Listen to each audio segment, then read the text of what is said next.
बुलढाणा जिल्ह्यातील देऊळगाव राजा गल्लीत एक हृदयद्रावक घटना घडली, ज्याने संपूर्ण परिसरावर दुःखाचे सावट पसरले आहे। अवघी 2 वर्षांची निरागस ईश्वरी अंकुश हरणे, जी त्र्यंबकनगर येथील रहिवासी होती, ती सर्वांच्या अंगाखांद्यावर खेळणारी घरादाराची लाडकी होती। तिच्या किलबिलाटाने घर नेहमीच भरलेलं असायचं, पण नियतीने घाला घातला आणि 3 जुलै रोजी सायंकाळी एका पाण्याच्या हौदात बुडून तिचा अखेरचा श्वास थांबला। सायंकाळची वेळ होती। ईश्वरीची आई घरात कामात व्यस्त होती आणि ईश्वरी समोरच्या हॉलमध्ये खेळत होती। खेळता खेळता कधी ती घराबाहेर पडली हे कोणालाही कळले नाही। 2 तास झाले, ईश्वरी दिसत नव्हती। तिच्या शोधासाठी सगळ्यांनी धावपळ केली, पण तिचा पत्ता लागला नाही। अखेर हताश होऊन कुटुंबियांनी देऊळगाव राजा पोलीस स्टेशन गाठले।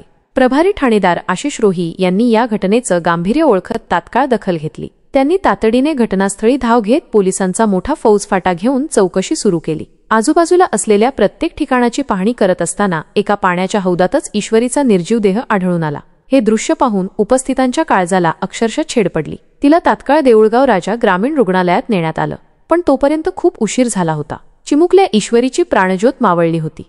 ईश्वरीच्या जाण्याने हरणे कुटुंबावर दुःखाचा डोंगर कोसळला आहे। या निरागस जीवाच्या अकाली निधनाने अनेकांचे डोळे पाणावले आहेत।